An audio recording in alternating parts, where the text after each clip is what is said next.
Good evening, folks. This is Deb Delapiana, and this is your short take. I know I've been promising a piece on RFK Jr. We'll get to that, but tonight, instead, we're going to talk about the death of Jordan Neely on a subway car in New York City. I don't like to do hot takes, and that's why it took me days to actually make this video. But I've seen enough now, and so we're going to weigh in here. What do we know about this? What we know is that Jordan Neely was an extremely troubled, mentally ill Black male. And he got on the subway. He was hungry. He was homeless. And he was upset, decrying his condition, talking about how miserable he was, saying he didn't care if he went to jail, throwing his jacket on the ground, and yelling. And you know what? I'm sorry, but the New York subway is someplace I never want to be. I actually don't like New York City at all. It's not a place I like to go to shop. I don't ever take the bus there like my friends. I don't take the train there. I don't have any reason to go to New York. My daughter wants to live in New York. I wish she would change her mind, but she's an adult and she gets to do what she wants. Do I understand fear of being on the subway? I live in Boston, so I've taken the subway plenty, and I've seen some scary people on my subways too, okay? So what happened? Jordan Neely was in the middle of his rage, if that's what you want to call it, because he had not done anything to hurt anyone.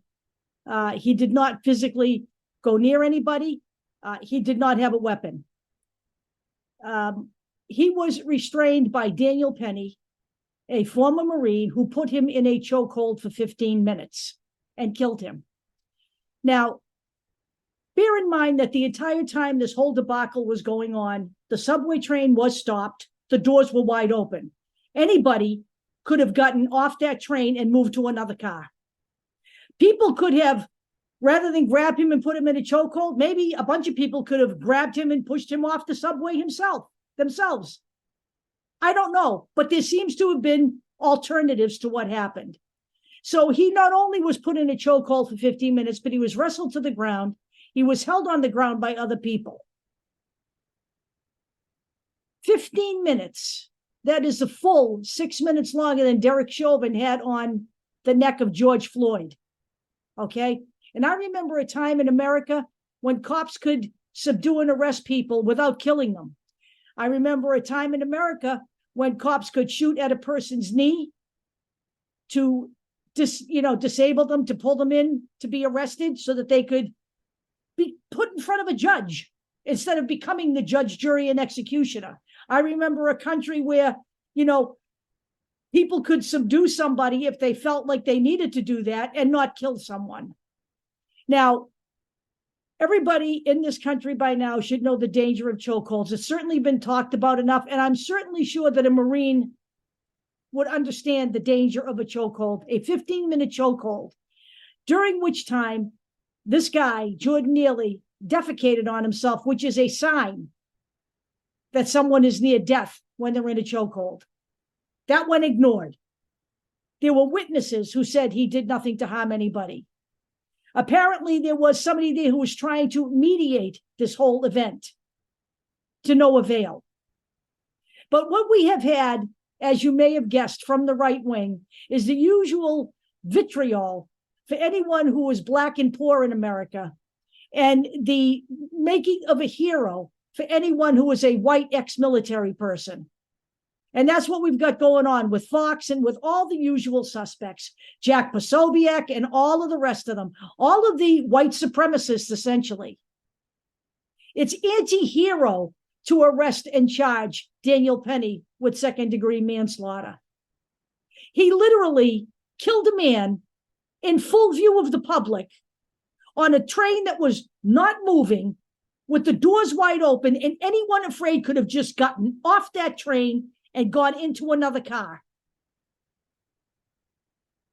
And yet, the person to blame for all of this is the man who's dead, a man who did not deserve to die, because first and foremost, yes, he did have a record. He had been on the streets. He was mentally ill, and the mental health system in this country sucks. Plain and simple. It sucks, especially if you're poor and homeless. If you're rich, you can buy all the mental health care that you need. You can put yourself in a hospital, and when you get out of that hospital, you can get aftercare that's worthwhile. If you don't have the money for that, it's all well and good to put someone in a hospital, but if they get out and they're back in the street with no one helping them, it does them no good. It's a Band-Aid on a machete wound. So the mental health system failed him as well. He did not know how to self-care. He did not know how to take care of himself. He did not know when he needed help. But he was hungry, and he was tired of being hungry, and he was tired of being homeless. But he did not hurt anybody. And this is not a country where we should be allowed to preemptively kill someone in case they do. He had a record. Nobody on that train knew his record, and neither did Daniel Penny. And it doesn't matter if he did have a record. If he was not assaulting anyone or attempting to assault anyone, if he did not have a weapon, he did not deserve to die. Someone certainly, while all of this was going on, could have helped, stopped Daniel Penny from doing what he was doing. The man was already on the ground and debilitated. Instead, what did they do? They pulled out their phones and filmed it. What does that say about American society as a whole? They could have gotten off the train and gone out and gotten somebody on the platform to help. Was there a railway officer there? People had already called 911 from their phones before Daniel Penny even intervened. But instead, they chose to use their cell phones to film, because that's what we do in America. So we can put it on fucking social media. We have a very sick society here, folks. And we don't even want to talk about that. We have mass shootings every day. We don't want to talk about them. We don't want to take any of the steps it requires to change any of that. We have a mental health system that doesn't work for anybody but the wealthy. In fact, we don't have anything that works for anything but anybody but the wealthy. Are people still talking about the fight for 15? That was 2016. $15 an hour now is jack squat. It doesn't work anymore.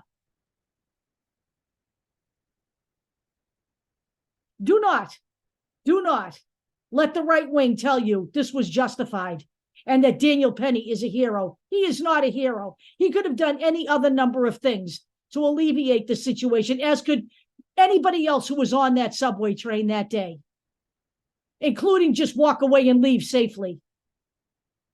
They chose to stay there. And Daniel Penny chose to do what he did. This man was not killed by the mental health system. He was killed by another person. And Daniel Penny must be held accountable. Because if he is not held accountable, then we are just talking about a nation full of vigilantes. We've already seen that. We've already seen that with Kyle Rittenhouse. We see that every day when people justify what they do. Because, well, someone might be in danger. So now I guess preemptive killing is the answer. And it shouldn't matter that this guy's dead, because he had a record. None of which, by the way, was punishable by death. That's it. I'm done for tonight. We'll talk again soon.